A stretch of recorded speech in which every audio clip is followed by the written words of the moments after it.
Oh, good. There we go. I have a brown creeper vocalizing and doing its beep. Here we go. It's creeping up a cedar tree.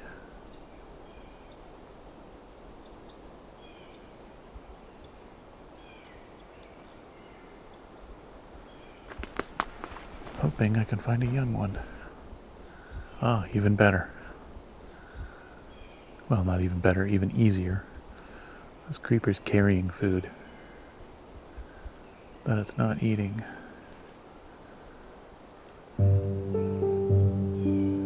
And that is good for confirming breeding status.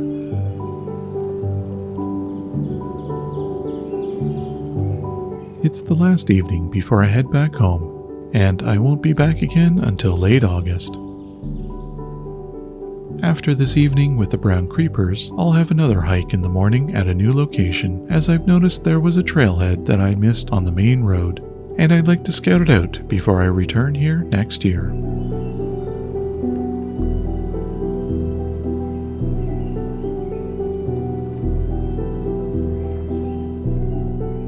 My name is Rob, and this is Songbirding.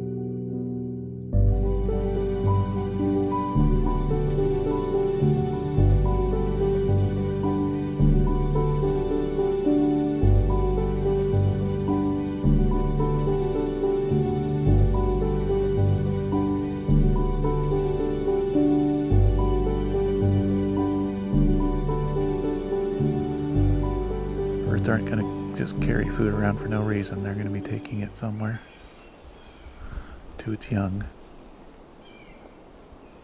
This bird is very active.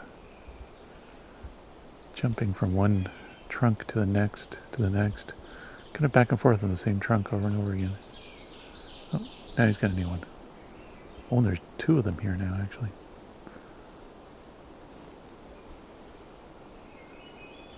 And a black-capped chickadee, too. Now, while I hope it might reveal its nest location to me, that's probably unlikely.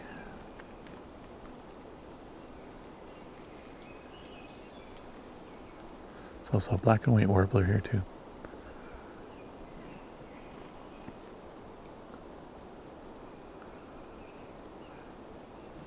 These birds tend to nest in between a stripped piece of bark and the tree it's being stripped from. So if you can imagine the gap that exists when bark begins to shed off of a tree for one reason or another. It's very thin. They will build their nests inside that, though. This one's being very friendly, considering it is only 5 feet away right now.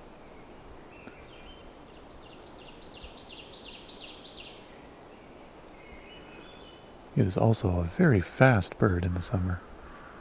I'm much more used to the winter ones, which do not move so fast.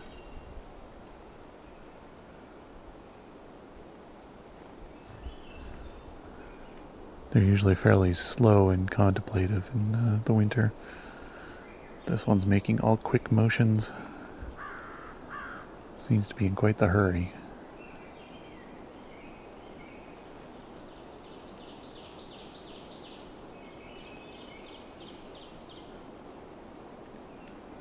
Hearing some Swainson's thrush too.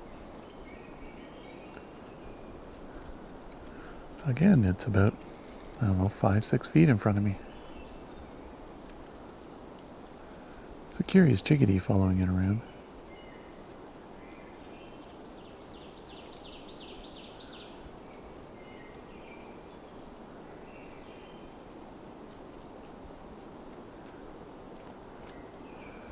It's also doing something you don't see often, and that is going down a tree.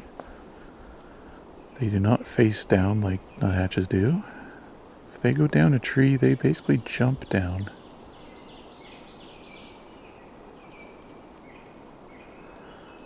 Or when they go lateral around a tree, they kind of jump sideways.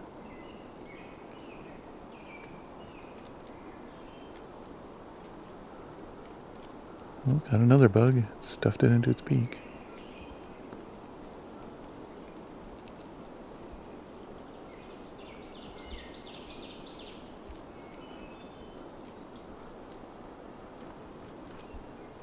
Must be communicating with the other creeper that was here. That's got to be what the beep is all about.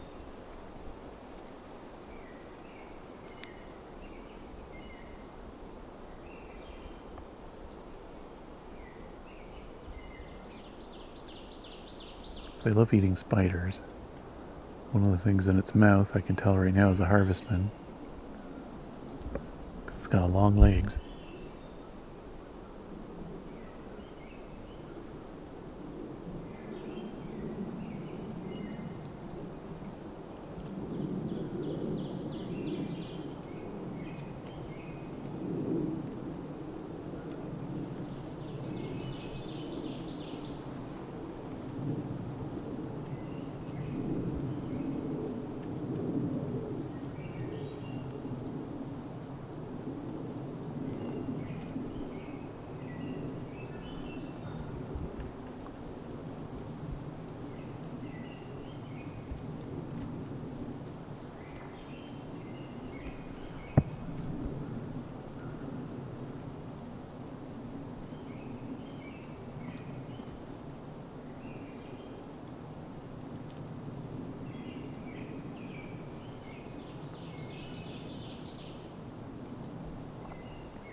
Partly wondering if this creeper is just making itself look busy, so I'll ignore it eventually.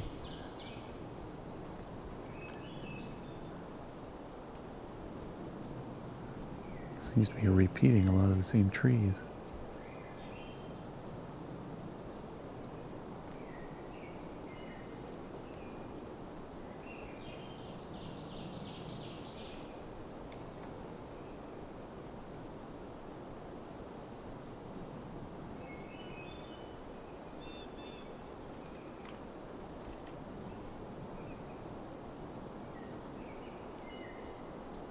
Okay, I'll let it be.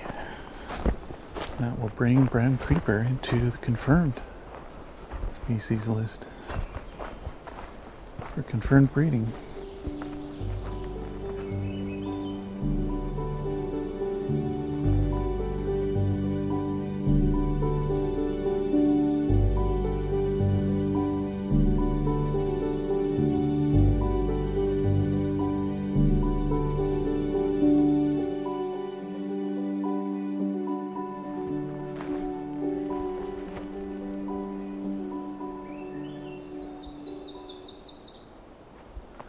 Okay, so we have Swainson's thrush in the distance.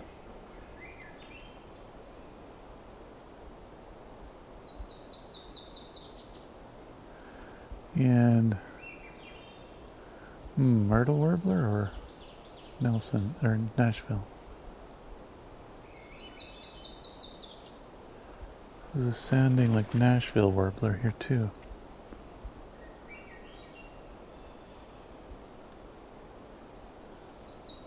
Yeah. Got that harshness. It's very similar to the C-bit. It is a slightly bit lighter, but Myrtle Warbler never really has harshness to that. It's always soft.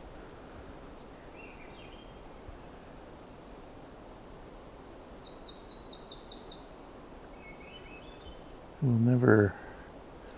The Myrtle Warbler never seemed like C-bit.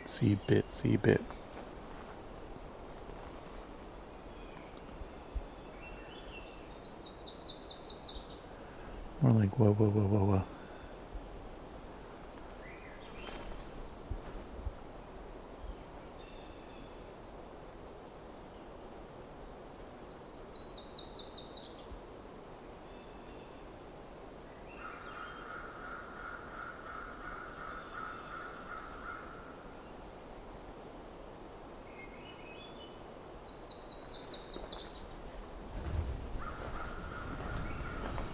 Going to continue on here.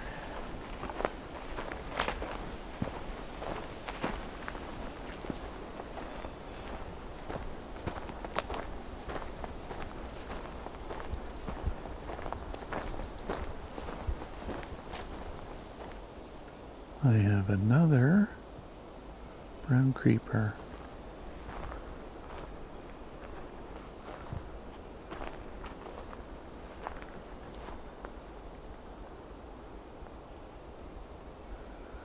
Vocalized once, then didn't hear it again.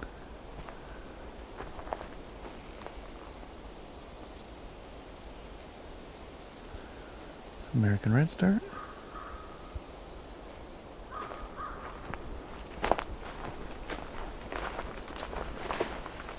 And there it is again. Brown creeper. I think that was a redstart. Yeah.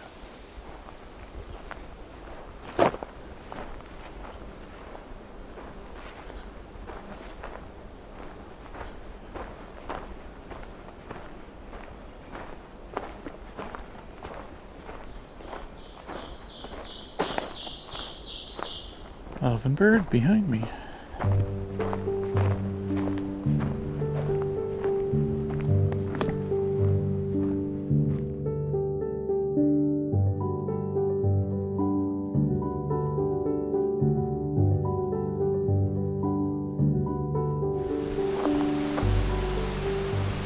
So at Hanover Park,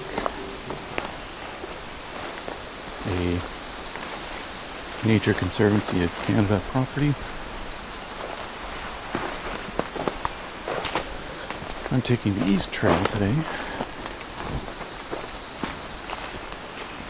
Took the West Trail the other day. I didn't know there was an East Trail, so this is new. I'm just going to do a brief foray into here because I don't know how long this trail is. I'm going to be a bit more limited on time today.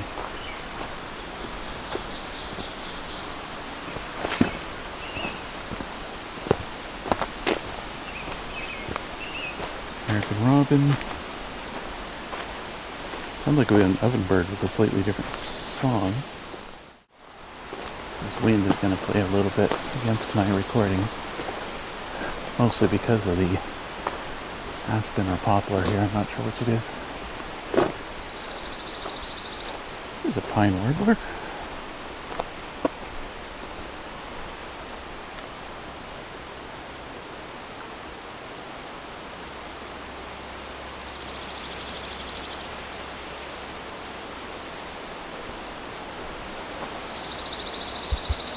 So that's our second male pine warbler in here.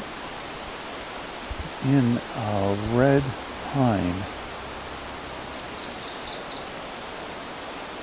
Ovenbird.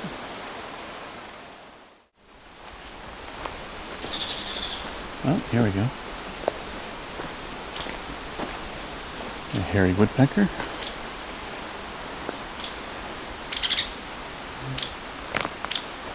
Oh, if I'm lucky, this is going to be a nest here somewhere. Or some young ones. This bird's very worked up.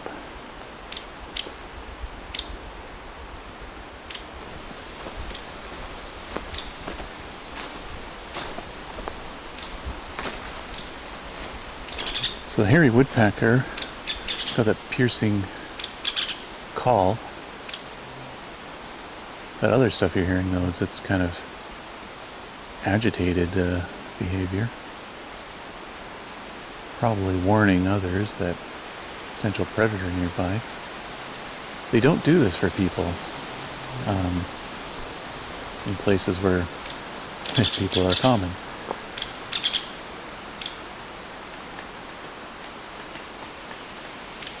He's still pecking away, but he's letting everyone know.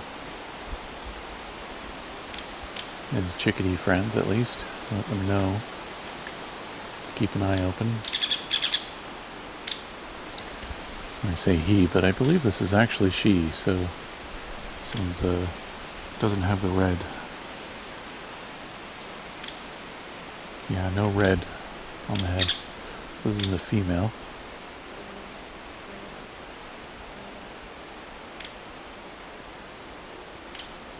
Seems quite a few cavities around, so she could have a nest in one of them here.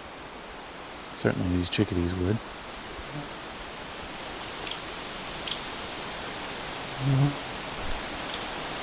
Surprised at how few woodpeckers I've found in this area, but this isn't the time of year to find them though. Not as obvious and vocal as in the winter.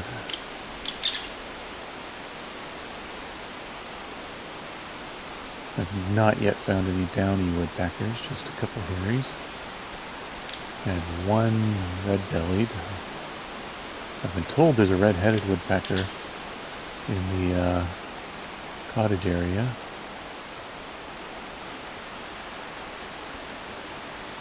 Which someday I guess I'll have to just camp out there and see if I can see it. I have seen and heard pileated, so that's here. And northern flicker. But not very many of any of them. Like I'm talking one or two of each species.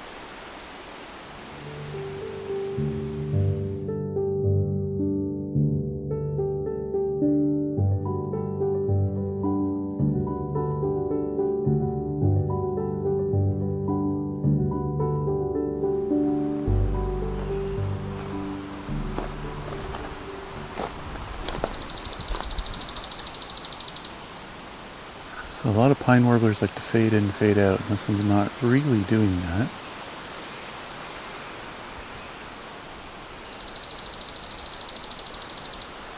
That's because it's a chipping sparrow.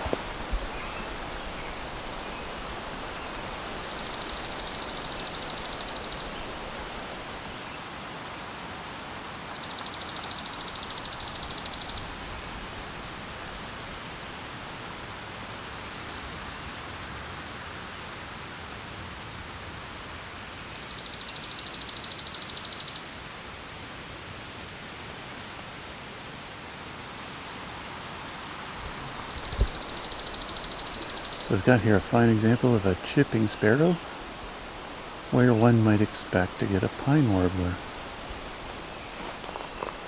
This is where it gets really dicey, telling the difference between the two. So one thing I notice is it's not fading in and out.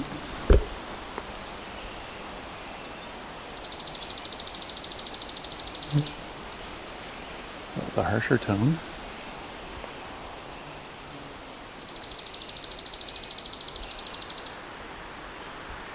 It's easy to get fooled because there's a big white pine here. It's not in the pine, it's actually in a dead birch beside it.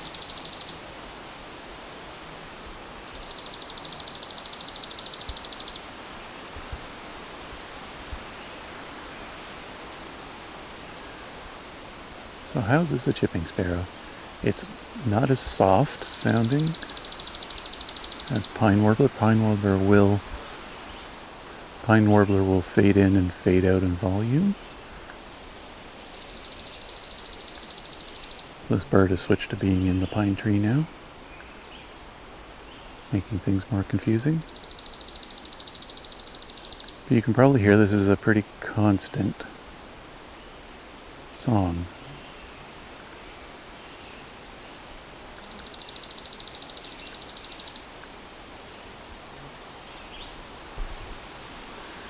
This is also an edge habitat, so it's alongside of a road. Chipping sparrows love edge habitat. That's why I love urban areas so much. It's just full of edges. You're not going to find a chipping sparrow in the middle of the woods, generally. Unless there happens to be a clearing in the middle of the woods, and then it's edge habitat.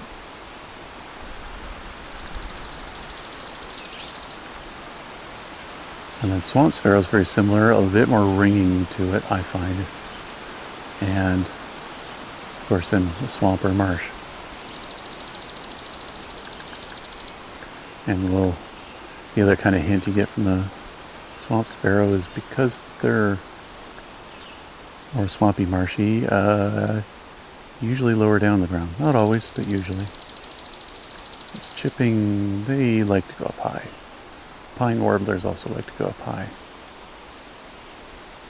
Swamp sparrows are fine with singing from the ground and will occasionally go up high. It's not an exception, but it is more likely than not, if it's something like this being sung from the ground, it's a swamp sparrow. There's a red breast nuthatch.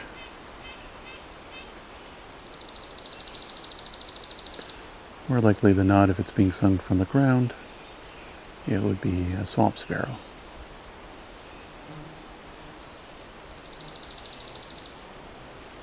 So there's a whole lot of things you got to take into account.